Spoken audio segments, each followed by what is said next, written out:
Oh, there you go. Got it. Okay, good. Well, does anybody remember what we spoke about last time we met? Oh, yes, it created quite a Quite thought a stir. process. In fact, I'm still Is- scratching my head. I know. Is lust evil, or have we Oh, yes. defined it as evil? The lust.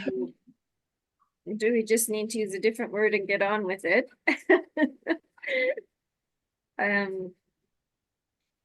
Or do you have to use that word to get the full impact of what Sean was thinking God was saying? Yeah, well, there are different words we could use. Definitely, there's more than one way to describe what is the core element of our makeup.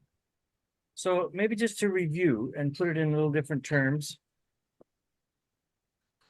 We are by nature, in order that we are able to benefit by the presence and character and power of nature of God, we are as human beings created as a want for God, as a desire for God, as a in a way similar that our stomach is created for food. And in order that our stomach is fitted to receive the food, we have what's called an appetite or a desire or a hunger for food. And that equips us to receive that food and benefit by it. Okay, in the same way, on the physical level, that our stomach is the want of food, and our stomach is the organ of our body that creates, that has the voice, so to speak, that voices our body's concern that we want food, because that voice is called hunger pains. And so we experience hunger pains when our body is in need of nutrition. Now, in the same way, our soul is created as a hunger for God. And so these hunger pains are slightly different than the hunger pains of our stomach. And maybe if we describe what these hunger pains are in and of themselves, it will help you, will help all of us, myself included, to recognize what I was trying to communicate by using the word lust. So we could say it this way, that our soul, in its want for God, when that want is not met, in other words, when the heart of man turns from God to something else, to something in creation, like Adam and Eve did, they looked to the tree of the knowledge of good and evil for wisdom, for beauty, and for sustenance. Eve said, she looked at the tree and she saw it was good for food, it was good to make one wise, and it was beautiful to look at. So she looked to satisfy those appetites in her, that desire for goodness. She looked to this tree of the knowledge of good and evil for beauty, to feed her sense of beauty, her need for beauty, her sense of food, and her desire to be wise. Clearly says that. Okay, what does this hunger, or God forbid, lust, what does it look like when its needs are not met? That's what we want to look at today. What does this hunger for God look like? What's its voice? What does it say? Or we could say, what is its craving? What does its craving want? Now, does anyone hazard a guess? Well, I think it wants goodness. What's that? Goodness. We all want good. Yeah, the okay, right but thing. when we don't get good, what's the hunger pain feel like, look like, see, act like?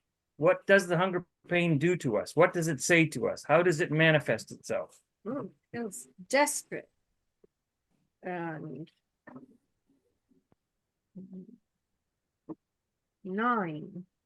Okay, it's a gnawing hunger, yes, but how does it express itself in its manifested form in our everyday life? It has Greed. specific ways of manifesting itself. Greed, envy, bitterness, jealousy, There you go. There all you go. those lovely things. Covetousness is number 1. Mhm. Envy is number 2. Pride is number 3. So envy and jealousy are close. So it manifests in us as covetousness. We want stuff, we want things, we want relationships, we want sex, we want drugs, we have this covetous. Now, I don't know how else you could describe covetousness except as a lust. It is an intense desire I knew we were gonna come here. for, okay, but I'm using a different word to describe it. It's covetousness. How else would you describe covetousness except as an intense desire or craving for something that it doesn't really know what? It just wants. It just wants. So, I mean, lots Oh, of I don't people know get, about that. I think covetousness, you know exactly what you want okay, most of the time. and it's usually something else that somebody else has that you don't, right? Covetousness is the want of something that someone else has that you don't. Right. So you would know exactly what it is you want. Okay. And how would you not say that was a lust? In what way is that not a lust? Because we don't use that in the English language to describe that. That's why. We usually use that word to describe something really nasty that can trigger trauma responses in people, Calvin. Okay, I what don't want to, I don't word want would to, you use? if we're going to just spend this whole hour arguing about why we can't use the word lust, go ahead. I'll check, I'll clock in the next time when we don't have to Okay. talk about that. Okay, fine. That's up to you. How else would you describe it? Is my asking question to you. How else would you describe it? What's the English word for that? There's jealousy and there's, Covetousness. I'm asking you, what word would you use to describe covetousness? why Wanting? do we need another word? Greed. Greed is Okay, one word, greed. but why would we need another word? We've got one. Craving? Sorry, Garrica? Crave. Crave, Craving. Yes, craving. Yep, good. wanting, Okay, what is covetousness? How would you define it then? It's the What they- intense desire for something that somebody else has that you don't. Now, Right. covetousness is not um usually, like in my experience anyway, it's not some vague thing. Covetousness has to do with you seeing something or hearing something or knowing something about somebody else and you wanting that thing, whatever it is. Mhm. And it's usually very clear to the person who's suffering from it. Okay. Although a lot of people would never admit their covetousness. They are covetous. They do. They are. It's true. But covetousness, I agree with you. Covetousness can be an identifiable thing that you know you want. But covetousness can also be a driving force in your life for you do not know what it is you want. People Sometimes don't you want, usually use that word to describe that, though, Calvin. well, they might or they might not. It's true. But the thing is, I'm saying it's more than just what we identify with rationally in our conscious mind. It is a driving force that propels us to do things that we wouldn't normally do if this covetousness wasn't controlling us. Covetousness makes people murder. Covetousness makes people steal. covetousness makes people do a lot of things that they don't even know why they do it. They're kleptomaniacs, they're serial killers, they're whatever, but they would never identify it as covetousness, but it actually is covetousness that drives them. That's my point. Mhm. So although it is identifiable in some people's lives, and they can say, yeah, I'm covetous because I see you got a new car and I want one. It also is the thing that motivates psychopaths, and it motivates people who are kleptomaniacs, dictators. It motivates a lot of people. That's my point. So covetousness is this driving force, and it arises in us when we're not fed with the food that we were created to operate and feed on. Jesus said, the real food that we were created to operate and eat is what? To do the will of the Father. Okay, but he actually identified it by name. Real food He is said, I am the bread that came down Right. from heaven. right. He said, he who does not eat my flesh and drink my blood has no life in him. Mm. He who eats my flesh and drinks my blood shall live by me. Mm. Another place Jesus said, man does not live by physical bread alone, by physical food, but by Every word that proceeds from the mouth of God. every utterance that proceeds from the mouth of God. So the real food that we were created to eat is the words of Jesus and Jesus himself. Now, when we don't feed on those things, the other hungers, this hunger for this real food, the bread that came down from heaven to feed the world, Jesus said, I am the bread of life that came down from heaven to feed the world. When we don't feed on that bread, when we aren't even aware that that's what we want, covetousness drives us, but we don't even know what that covetousness is actually for. It is actually for the bread of heaven. But most people in the world don't even know what it's for. They think it's for something they saw their neighbor had. Mm. But they do not know and they do not understand that it is a hunger for God, for Jesus, for his word. They don't connect the dots. Mm. Doesn't make it any less than what it is. It is a hungering desire that drives them to all kinds of appetites for what they really do not even know what it is that they want. Okay, envy. What is envy?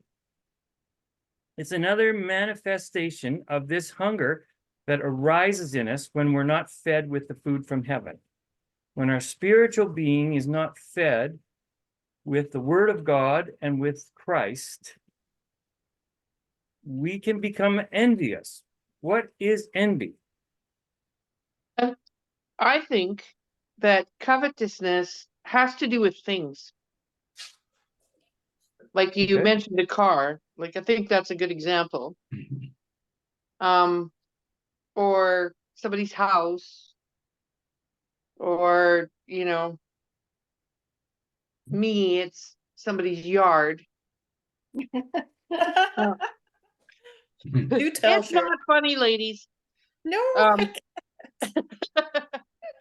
But Or- I think envy is a much broader problem, and envy envy has to do with everything. Like you don't just want the neighbor's car or her gardener.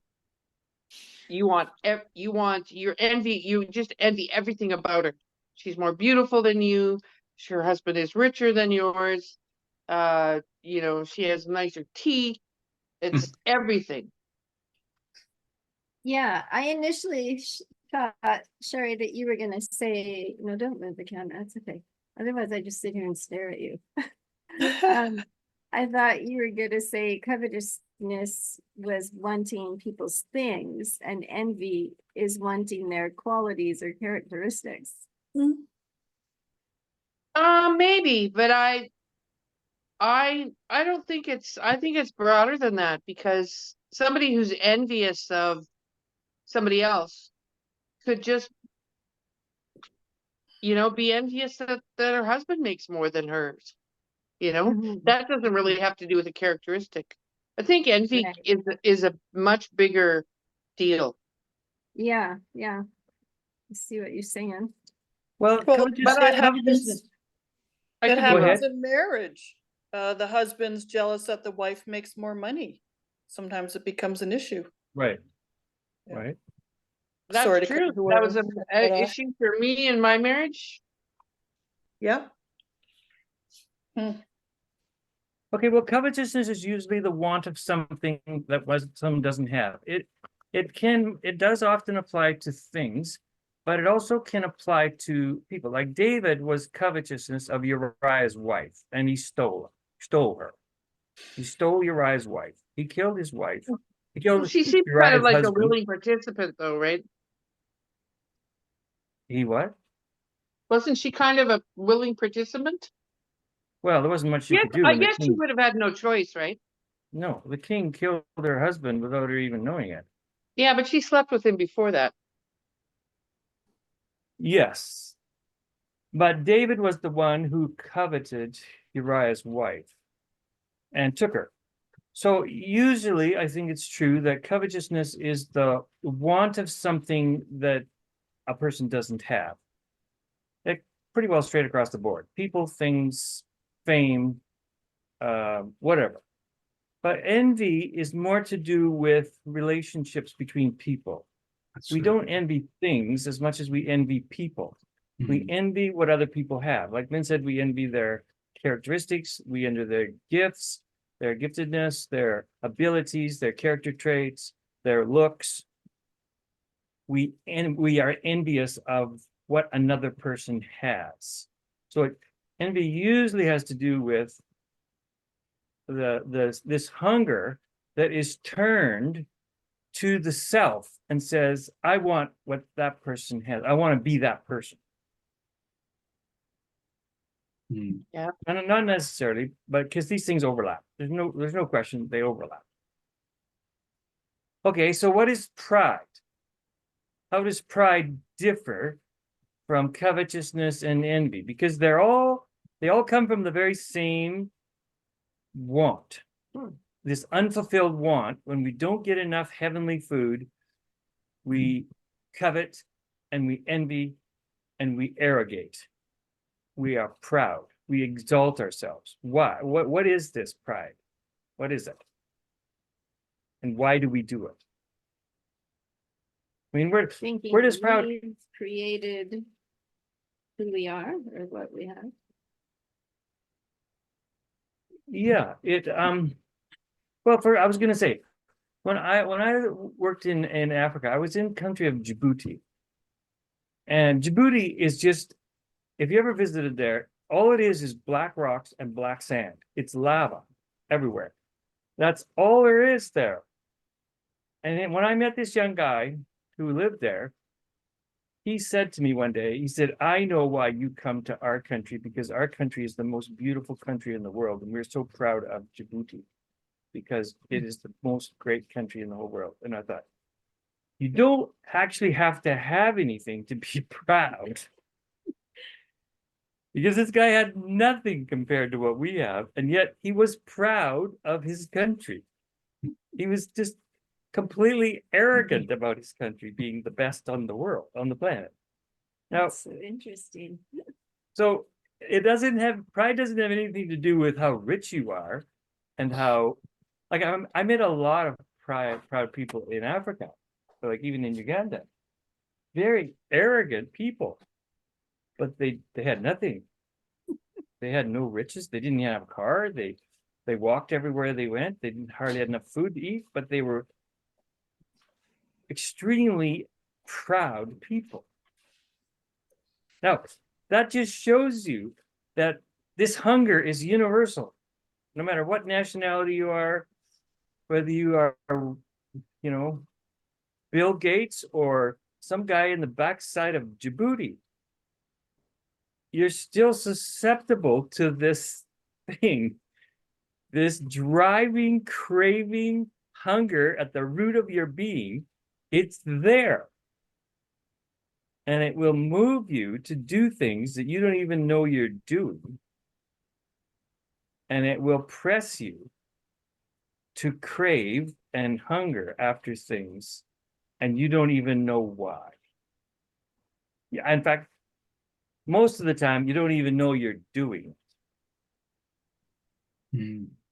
Well, Sean, do you Until think somebody- if those young men had gone to Nigeria or something and looking at all the cars in the condos and realized that what they were so proud of was actually just a false way of surviving?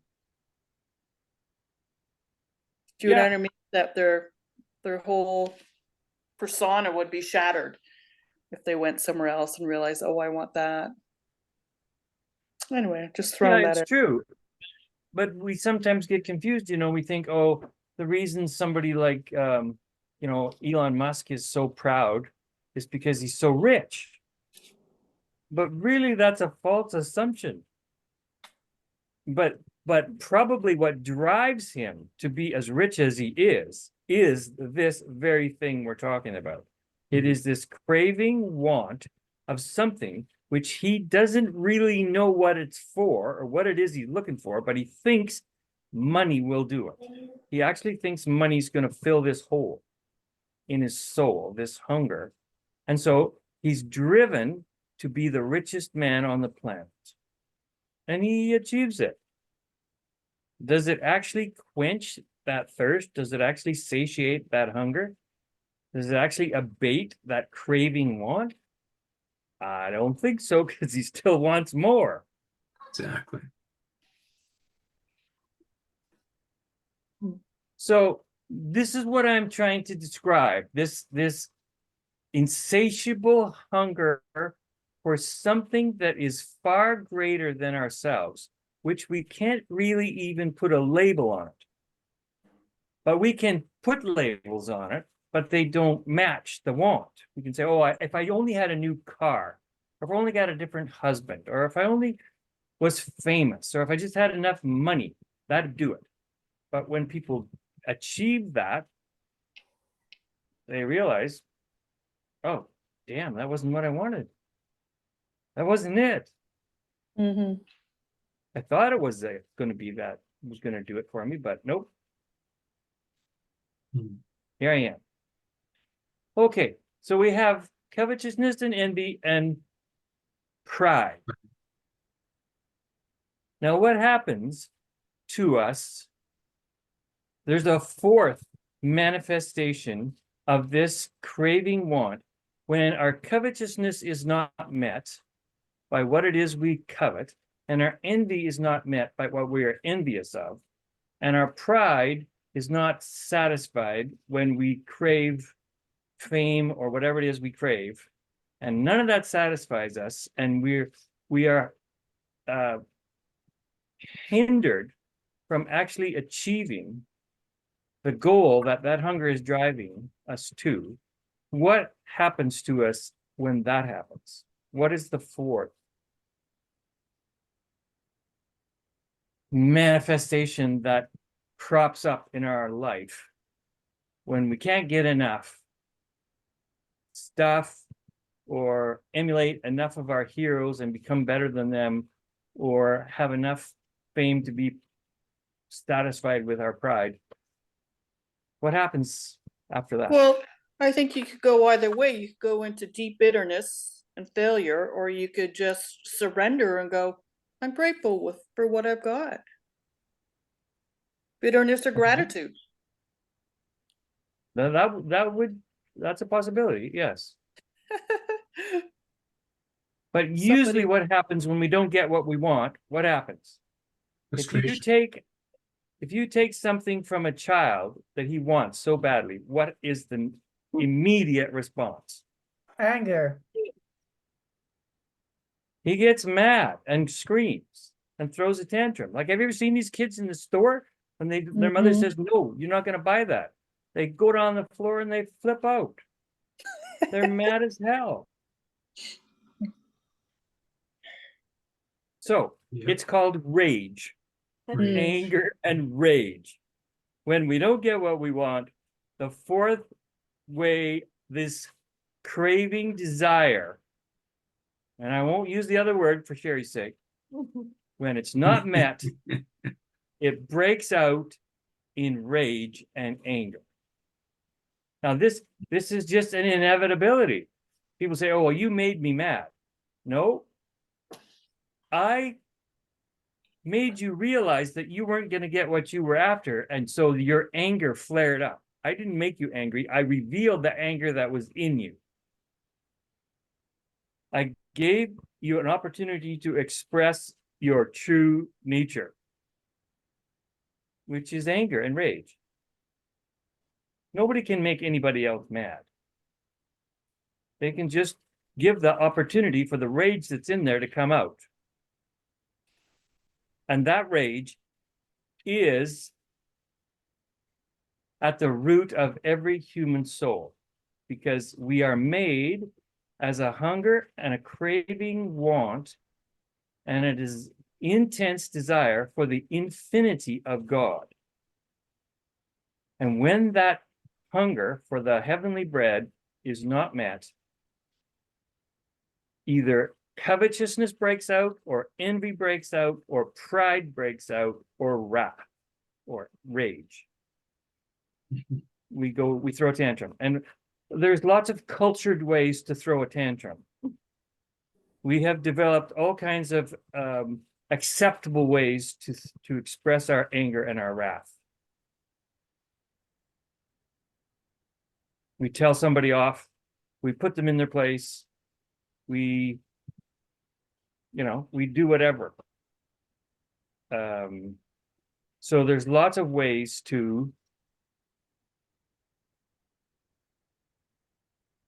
that our culture is accepted as expressing this.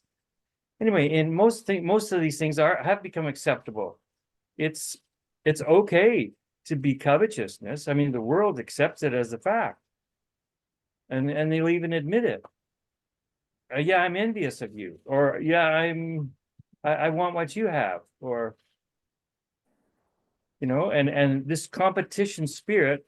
If somebody gets ahead of me as the richest man in the world, there's a good chance I might murder him or get rid of him, or like Biden can't handle the fact that Trump might beat him. So what does he do?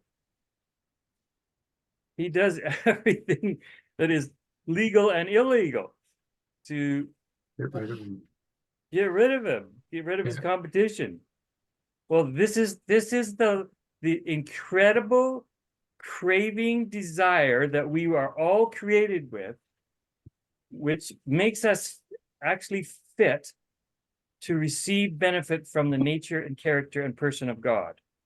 But when our heart turns from that to something in this creation, in this world, in the natural plane, the physical world, then our this intense hunger and thirst and unquenchable desire breaks out and expresses itself somehow. So my point in bringing this up is that this craving that is at the root of our being is universal. Nobody has it worse than anybody else. Some people may learn how to express it in more acceptable ways, but everyone suffers from it. It's a universal phenomenon. And the reason we have to express this is because it's our nature. And we call it human nature. It's the way we're made. It's the way God made us. He made us as a hunger for himself alone. That the only food that would quench that thirst and satiate that hunger is God himself. And when we turn to something less than that, it shows. And there's no way to hide it. It will break out somehow. If we control one habit, another one that's worse will break out another place. Mhm. You cannot suppress this thing. You cannot minimize it. You can't turn it down. There's no knob on it to control it. It is uncontrollable. Thank you. Say again?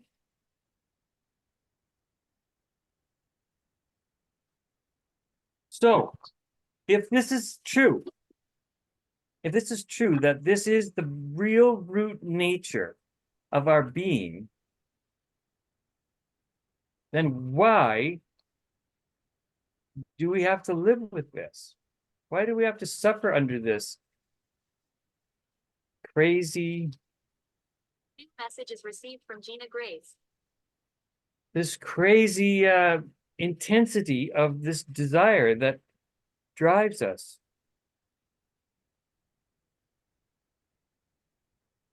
Well, is Well- that the beginning? Oh, sorry, I didn't mean to Go cut ahead, you off. go ahead, Nikki. No, I'm just thinking about humility and being humble. Does that come after all this, or is that can be mixed in with the pride and the envy, a little bit of humbleness, or is it all one or the other? Well, no, you're right on mark. You're right on the mark. The only thing that can satisfy, as we said, is the food that came down from heaven. Okay, let's describe if this food that came down from heaven, and Jesus said, I am that bread, that food that came down to heaven, to not only give you life, but to give you life abundant, to make you thrive. How do we describe this food? What are the basic elements of this food? Now, you, Nikki, have touched on one of the elements of this food that actually quenches this insatiable craving that is at the root of our being. You mentioned it. What is it? Humility. It's humility. Jesus said, come unto me, all you who labor and are heavy laden, who are driven by your own inner craving for what you do not really know what you're looking for or craving. Come unto me, all you that are under this huge burden of labor and struggle to find your sufficiency or your provision or what it is you're looking for. You can't even put a name to it lots of times. And he said, take my yoke upon you and learn of me, for I am meek and humble. So those are two vitamins, you could say, or two qualities of the food that comes down from heaven, that if we feed on those, it will actually quench our insatiable hunger. Humility and meekness. Now, those are two things that the world just looks at and say, meekness is weakness and humility is just self-abuse, putting yourself down. But Jesus said, if you come and learn of him, you will find rest. Now, this is the thing. When these hungers express themselves, it is the exact opposite of rest. We are driven, we are forced, we are compelled, we struggle and we labor to satisfy these cravings. But Jesus said, if you come to me and learn of me, you will actually find rest. Now, when you're starving hungry and you're driven to eat, you come home and you sit down at the table and you eat a feast, what is the main phenomena that you would describe after you've eaten? How would you describe it? Satisfaction. Satisfaction, absolutely, and peace. Your body appetites have come down to a state of equanimity, and you're just at peace. You're just at rest, right? Well, this is what Jesus said: "Come unto me, all you labor and heavy laden, with your being driven here and there, and take my yoke upon you, and learn of me, for I am meek. I am meekness and humility. Feed on me."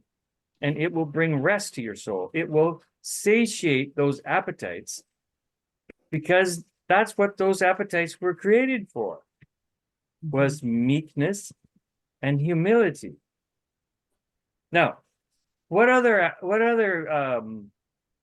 nutritional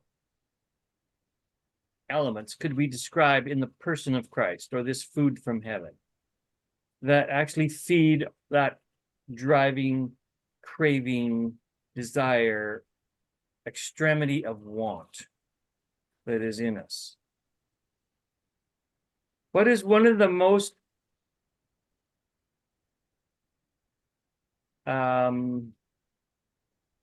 evident lacks and deficiencies, you could say, in our lives? What do we run out of the most quickly? Patience? Patience. It's true.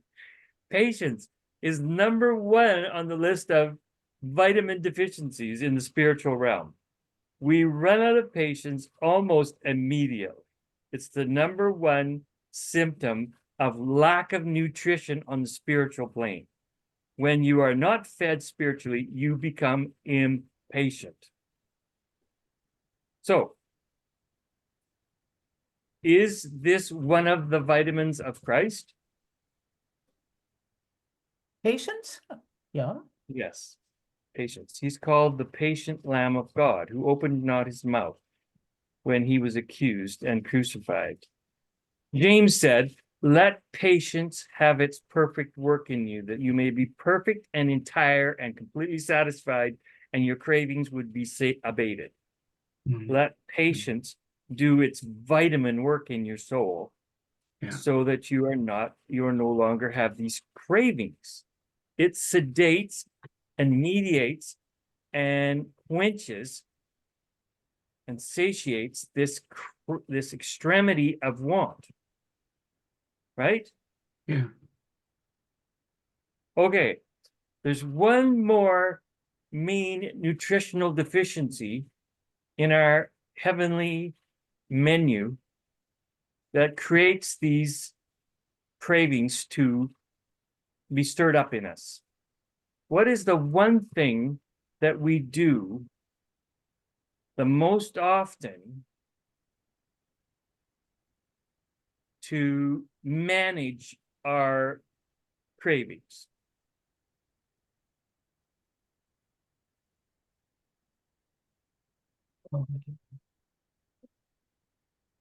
Addiction? Okay, addiction is a symptom of what I'm talking about. Of a It's craving, close. yeah.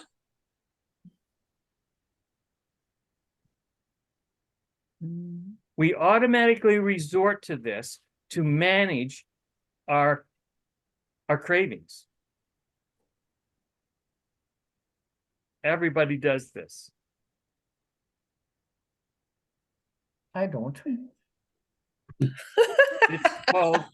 It's called control, controlling our environment.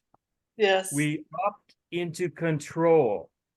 And this, we suffer from this in varying degrees at different times in our life, but we all do this. Absolutely. We all want control. And this is part of pride. This is a symptom of pride. Pride wants to control my life. It wants a handle on something so I can move it. I can manipulate it. I can change it. And if you don't agree with me, I'm going to control you. If you don't say it the way I want it said, I'm going to make sure you do it. I'm going to control you. And parents do this to the kids. Kids do this to their parents. Governments do this to their citizens. It's just the way things work in the world. If you have a disagreement or somebody inhibits you getting what you want, you control them with as much control as you can get away with. Micromanaging, nagging, all that Or good killing. stuff. Yeah. Even murder. Murder is a form of control. People murder people because they can't control them. That's why they kill them. Or you get them arrested on false charges, you lock them up in jail, You indict them 20 times, so they spend all their money defending themselves. I mean, the way we control people is infinite. There's infinite ways we do it. And we do it for the very reason that we have this craving in us and we don't want anybody messing with us getting what we want. Right. And so when they get in our way, we either control them or we eliminate them, which is the same thing. Okay, what is the cure? What element or vitamin in the heavenly food would quench and satiate that need and desire to control? Death. Okay, death. It's true. Definitely death. Dying to self, yes. Exactly. Mm. And Jesus did that for us. Yes, he did. And that is the number one quality of Jesus's person. What is the one thing that he did in the Garden of Gethsemane when he was confronted with the awfulness of what he was about to do? He said, Father, if it's possible, please remove this from me, because this is Too much. not what I imagined. Exactly. But what did he say after he said that? But not my Oh. will, but thine be done. Yes. Not my will, but thine be done. And that is called resignation to God. It's called surrender. There we Now, go. surrender is the other vitamin that quenches our Mhm. need to control and our insatiable desire. Patience, meekness, humility, and surrender to God. Those are the four characteristics of the person of Jesus Christ. And when we feed on his person, those vitamins satiate all our craving wants, all our craving, our extremity of need and lack and want that we suffer from, because we were created to be fed with those things, which is just another way of describing the person of Jesus. Now, how do we access all these vitamins, these heavenly food? I mean, if this is the real food that we were created to be satisfied with and brought to rest and peace and tranquility with, how do we get this food? Where do we find it? I mean, this is just a really cruel thing for God to do, is create us with all these hungers, and then we don't have access to this food. Right. And that's what's happening in the world today. The whole world, almost the whole world, is wandering around in oblivion, not being able to find the food that will quench their cravings, their deepest hunger, soul. I have a real hard time not using the word I want to here, but that's exactly what it is. It is this craving, incontrollable desire that we cannot satisfy with anything else but His the heavenly spirit, food. Mm. Say again? the spirit of God in us. Yes, I mean, would it not be the most cruelest, diabolical thing for God to create humans with this insatiable craving without having access to the food that would quench it? Exactly. Like, if he created us as human beings with thirst and then he never put a drop of water on the planet, that would be a diabolical thing for God to do. Mm. Mm-hmm. I mean, can you imagine a God doing that? I'm just going to make these people miserable for their whole existence. I'm going to make them with a craving for water, and there's not going to be any water on the planet. Mm. I'm going to put them on. So, in order for God to be truly loving and to be a good God, he would have to make that food immediately accessible as accessible as the air we breathe. Like if God said, okay, I'm going to make humans so they need to breathe air, but I'm not going to put any air on the planet. Well, we wouldn't be here very long. So there's no way that God could say, okay, I'm going to create you as a desire and a hunger and a thirst and a extremity of want for me, but I'm not going to be very close. You know, you're never going to find me. I'm not available. I'm up in heaven. And that isn't that what religion does? Religion teaches you that God is up in heaven. Mhm. Well, then there's no wonder that people are expressing all these manifestations of their innermost hunger and thirst because they don't have access to the food that would sedate those things. Mm. Am I exaggerating here, or is this not just a simple fact? It is. So there must be immediate access to this heavenly food, Mhm. or else God is just a tyrant. He's a monster.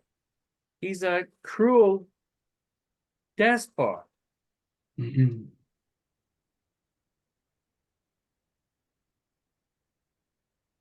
Well, has he made available this heavenly food? No. You say, well, 2,000 years ago, Jesus came down, and those lucky people down there for all the years that Jesus was amongst them, they had access to this food. So they could come to Jesus and they could get healing. They could get for sins forgiven. They could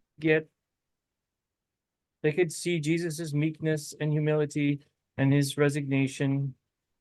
Like he said, I never do anything on my own initiation. I only do what I see my Father doing. That was he lived this life of surrender, this resignation to God. His whole life was just one continual event of surrender to God moment by moment. That was his whole life. And people saw that. And like the man, the man of greatest faith on the planet, the centurion, he said to Jesus, I know jolly well what makes you function. He said, I too am a man like you, under authority. He knew that Jesus was a man of submission to authority. And he said, because I'm under authority, I have authority. And he said, you do not have to come to my house. You just have to say the word, and that will be enough to cure my servant. And Jesus said, ain't never seen this kind of faith anywhere else. Because the man knew that Jesus was a man of submission. He was a man who lived his whole life in surrender. His whole life was expressed in these words, I came to do my Father's will, not mine. I do not have a free will. I have my Father's will. I have surrendered my free will absolutely, completely. I only do my Father's will. That's what I came to do. And the centurion immediately picked up on that. So that man, because he saw the life that Jesus lived, his need was quenched in an instant when Jesus said, go, your servant is well. And when he got home, his servant was up and running around. Because he saw and he ate the food that came from heaven. He literally ate it. In his innermost being, he ate and he partook of that heavenly food. And that's where his faith came from. His faith was just the growth of his belief in what he saw in Christ. And that blossomed in him as a fruit of the Spirit, which is faith. It wasn't faith he cooked up. It was faith that was given to him by eating the bread of heaven. He ate the bread of heaven and faith rose up in him. And Jesus said, whoa, that guy was hungry and he ate. Look at that faith. Just from eating that little bit. Paul says in Romans chapter 10, faith comes by hearing the rhema. When we hear God speak to us, it quenches that craving in our heart and it replaces it with faith. And faith rises up in it. Now, there's a lot of things that people say, well, I have faith for this, I have faith for that. But real faith is a gift. that comes to us from eating Jesus. That's what it is. It's evidence that you have ate Jesus. That's all it is. It's a fruit of the Spirit of Jesus that you have eaten and partaken of in your innermost being, and it has quenched your fear and created in you an opposite characteristic, which is faith. For by grace are you saved by faith, through faith, that not of yourselves. Faith is a gift, not of works, not because of your own efforts, but because you ate Jesus.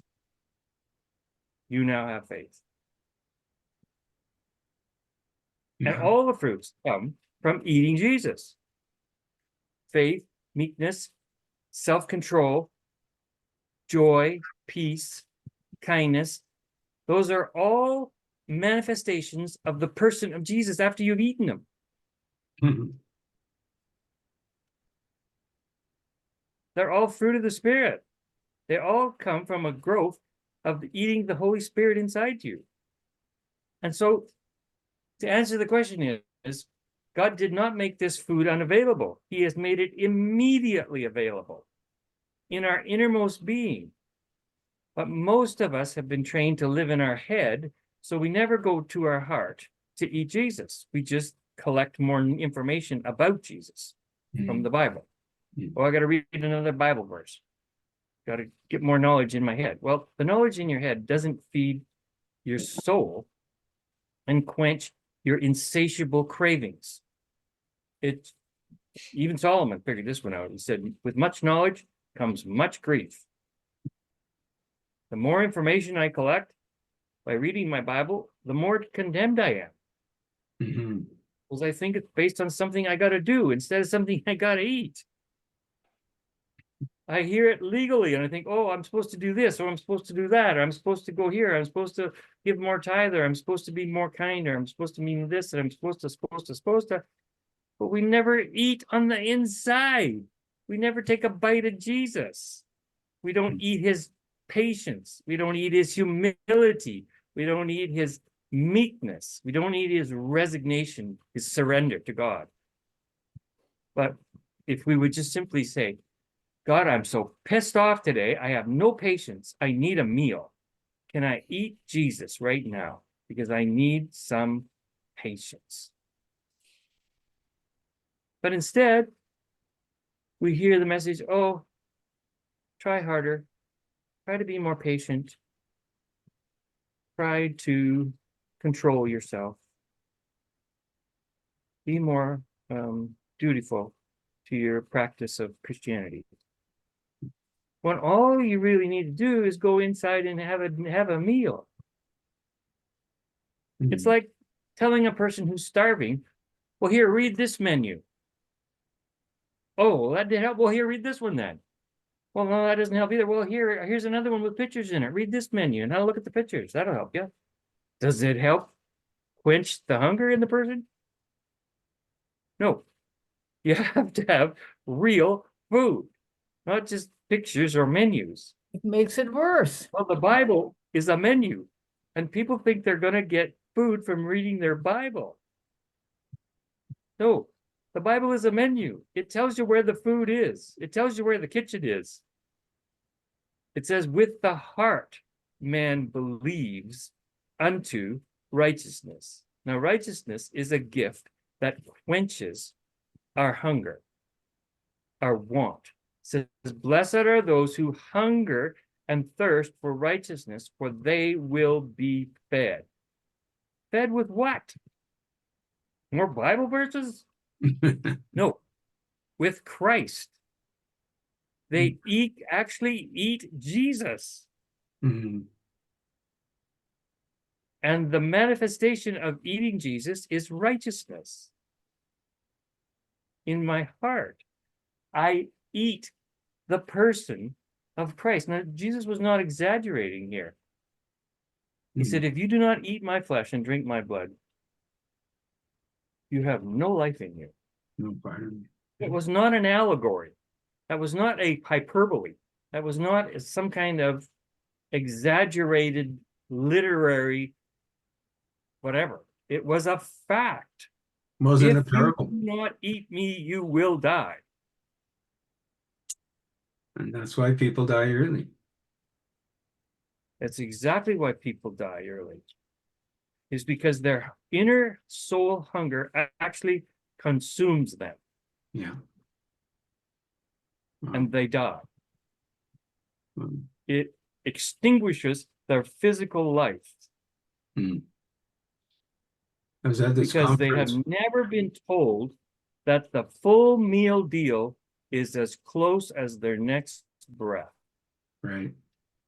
I was at this Christian booksellers convention some years ago, and C.S. Lovett, who had written 30 books, many on evangelism and prayer and fasting and stuff. Anyway, he walked right up to me and he looks me in the eye and he shakes my hand and he says, "Isn't Jesus delicious?" That's I'll beautiful. never forget it. Now he knew. He lived the life of the Well, Spirit.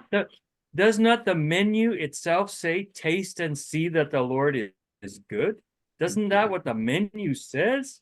Yeah, Well, then we should do what the menu says, not just keep reading it. We should actually read it and do it. exactly. It says, taste and see that the Lord is good. Well, then how are you going to do that? Oh, I got to read another Bible verse. Nope, that won't do it. No, just do what Jesus Well, said. maybe if I commit it to memory. Yeah. Go ahead. Just do what Jesus said. That's Becky Pippard. That's what she taught her disciples to do. Just when you're reading the Word of God and you hear the Spirit say to you to do something, just do it. Mhm. And the miracles will happen, you know. So, and that's why we did at the beginning with prayer for JP.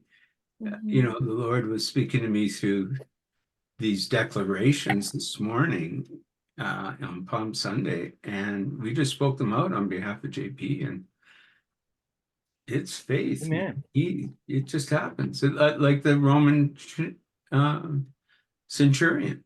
He says, "I get this. Just say the word. My daughter will be healed." You know. Mhm. So, isn't that how we feed on him? We just, is Mary had it at the marriage of Cana, the first miracle he did. He said to the servants, "Do whatever he tells you."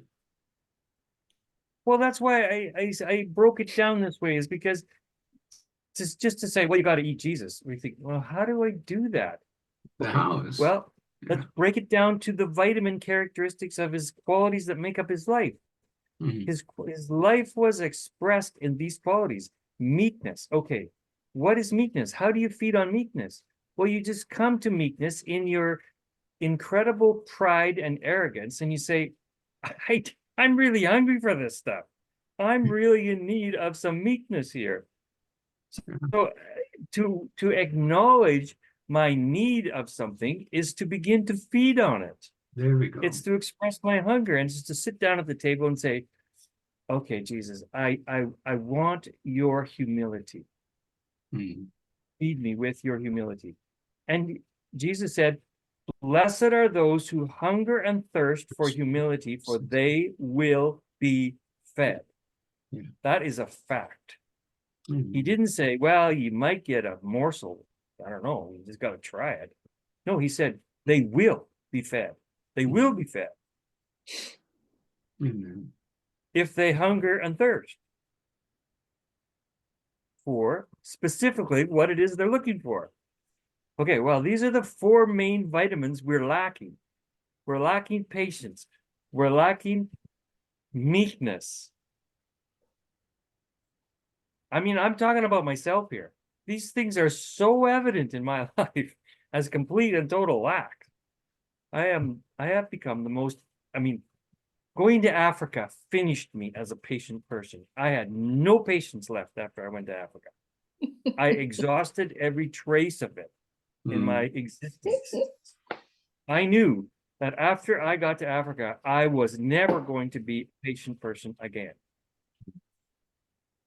So I began at that point to hunger and thirst after patience because I knew I did not have enough of my own. It was over.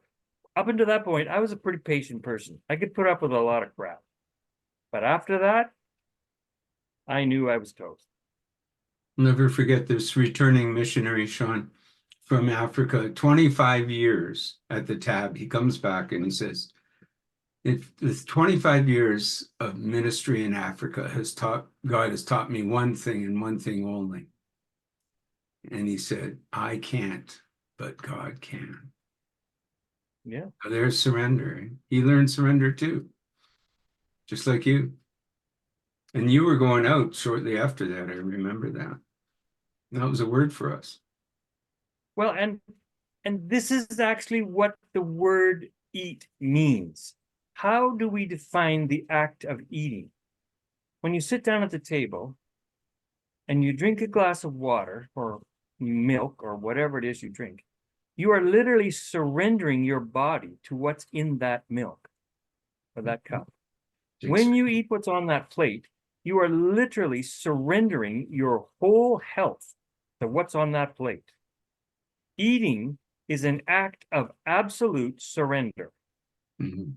So when Jesus said you have to eat me, he said you have to absolutely surrender to the qualities of my life. Mhm. So when we come to Christ for our patience, we say, I have absolutely no patience of my own. I am starving for patience. I surrender to your patience. That is eating Christ. That is what eating Christ is. Mhm. And when you surrender your arrogance to Christ's humility, and you say, Jesus, I have no humility. I am the most arrogant person on the planet. I surrender to your humility. That is eating Christ. Mhm. So just throwing out the word, well, just eat Jesus. Well, people think, well, how do you do that? You surrender to the qualities of his character. You Yeah. surrender and control. Pride wants to be in control. You come to Jesus and you say, Jesus, I'm a control freak. I'm really hungry for your resignation to God. I just surrender myself to your resignation. You were the Lamb of God who surrendered your whole existence to the brute force of the human race who killed you. I don't have that kind of surrender. Can I eat you? And when I surrender to that resignation that Christ is in his person, I'm eating Christ. Mhm. That is what eating Christ is. This is not rocket science. This is not some kind of highfalutin theoretical, theological, doctrinal belief system. This is down to earth, eating at a rock bottom level where the tire meets the pavement. You just surrender. You surrender your complete lack to Christ's absolute sufficiency. And that's what I said. If we do not bring our hunger and our craven want, and yes, our lust to Jesus, we will never eat him because we will not be hungry enough for that meal. We need to bring our abject, craven depravity of want to the Christ in our heart and say, Jesus, if I don't eat you now, I am going to perish. And when we get that hungry, we will be fed. But if we think we can duplicate these qualities, well, I just got to try harder. I can be more patient. Yeah, okay, I'll try to be more patient. You are going to die of hunger. Mhm. Mhm.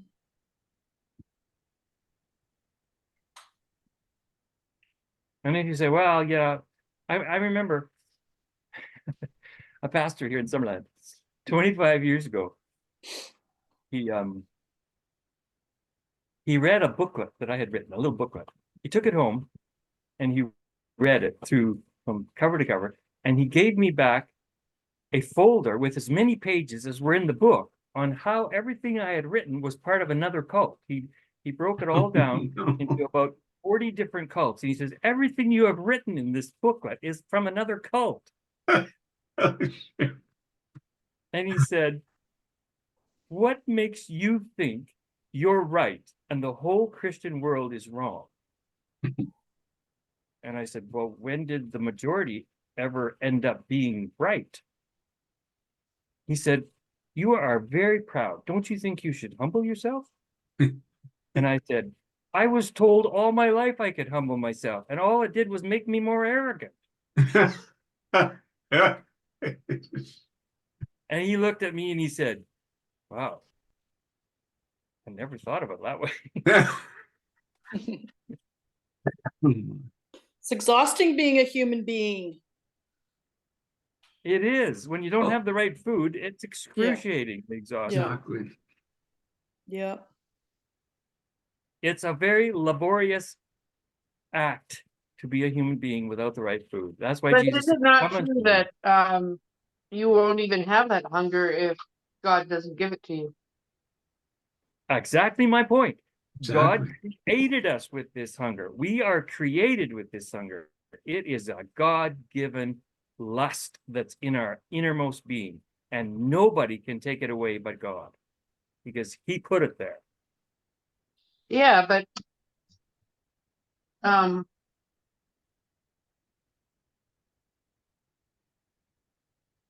the awakening or whatever that makes you realize that has to come from God. Without it, you're lost. Absolutely. Absolutely. Absolutely. Yeah. Most people in the world do not even know what they're hungering for. They do not know what their craving want is even for. Their covetousness, their envy, their pride, their rage, they haven't got a clue what it's for. They do not even know what it's for. You're right, Jerry. Until God opens our eyes and says, I made you that way. It's for me. If you turn it to me, you will be fed. But if you keep turning to the world for it, you are going to die of starvation. That's what Jesus said. Come unto me. Come unto me, the world. Come to me. I'm the food you're looking for. That's I'm the exactly bread what that came from heaven. thus the need to preach this gospel. It's good news. Christ is already It in is. you, and he can awaken you by realizing that he came as a man. He lived your life for you perfectly, restoring our original Genesis in Adam, and rose from the dead to prove himself as us. It's good news. It's the only thing that will awaken us, is it not, other than prayer? No, it's true. It's true. What Sherry says is exactly right. Yeah. If we are not awakened by the Spirit of God within us, we haven't got a clue who we even are. We don't even know what it means to be a human being. We don't even know what a human is. A human is a craven want of God. That's what a human being is. But most people don't know that. They don't have a clue what a human being is. And it takes the Spirit of God awakening in us to that fact. And that's why Jesus said, blessed are those who hunger and thirst. It is a very blessed state to be in, to be aware that you're hunger for righteousness. Most people don't have a clue what their hunger is for. They think it's for a new car or a new wife or a new, role in another movie or something. Jesus said, when you attach your hunger to righteousness, you have been blessed. That is a blessed state. Blessed are those who hunger and thirst after righteousness, because then they will be filled. But when you don't connect your hunger to the right thing, you go on starving for your whole lifetime. And you just go from one thing to the next thing, to the next thing, to the next thing, and nothing ever quenches your thirst. Yeah. Hungry ghost. Yeah, exactly. So it's very true. What Sherry says, we have to be awakened to our true existence, what we are, why we're here. I mean, otherwise, what's the answer for this crazy world? The world just gets crazier by the day because they haven't joined the dots. They don't know what's driving them. They don't know why they're being driven. They don't even know what they're being driven to or for. No. They have no clue. They Mhm. think they do. They think Is it's that- just stuff or they need more money, or they need more of this, or they need something like this, or if they're envy, if they could just get what their neighbor has, or if they would be as famous as their. Is that people search for purpose, Sean? That's a big thing. What's Absolutely. my purpose? What's my purpose? It's like, Mhm. I don't know. I just want to get through the day. No, that's exactly it, Nikki. That is this craven want that we're talking about. This insatiable lust for God, because it is absolutely unfixable except by God. There's nothing else will ever abate that. Nothing will quench it. Nothing will put a dent in it. It will just grow worse and worse. The more you eat the wrong food, it's like a heroin addict. The more heroin you take, the more you need. The more you crave, yeah. Hmm. It is a craven want that can never be satisfied except by the food from heaven. But the good news, like Ken says here, the good news is that this food that came down from heaven is at no distance. Paul says in Romans chapter 10, verse 6, he said, do not say in your heart, who shall ascend up into heaven to bring Christ down? Or who shall descend into the abyss to bring Christ back from the dead? He said, the Christ you are looking for is at no distance to you. And then he defines at no distance. In your heart and in your mouth. That's how close this meal is. This real meal deal is that close. Christ in And us. the reason people don't find it is because they're looking past it to the outside, and they're thinking it's something on the outside that they've got to import in that will only fix them. Mhm. No, the full meal deal is on the inside already. Mhm. Yeah, Yep. it's good news. Absolutely good news. Christ in us is our only hope of glory. Exactly. True. And glory means God's opinion, knowing God's opinion of us, which is love. Love, love, love. Exactly. Unconditional. The only way of coming into union with God's opinion, like it says 2 Corinthians 3:18, beholding as in a mirror the opinion of the Lord, we are transformed into the exact same image of Christ, from glory to glory, from our opinion to God's opinion, by the Spirit within. You got to eat the full meal deal. And it is a good meal. Look at that, right on the Taste. dot. Tasty as can be. Isn't Jesus delicious? But that's what I was just going to say. C.S. Lewis, right? No, C.S. Lovett, his name was. Oh, not And Lewis. he was a military guy who turned Christian author and minister, and he wrote some good books, C.S. old-fashioned, but right on the money. He Oh, he Lewis, gave me that's one or his two at that name? convention. Dear God. Anyway, well, there we go. I guess that's it for tonight. Yep. Wonderful. Yeah, lovely. Thank Good, you. good. Very Well, good. enjoy thank you the full for- meal deal. And thank you, Sherry, for taking the word off. It made it more tasty. Yes. God used you, Sherry. Yeah. Craving. You- Craving What is a good word. What does next Sunday look like? Easter Sunday? Oh, yeah. What do you want to do next Sunday, guys? Well, Oh, no. Right. probably have visitors.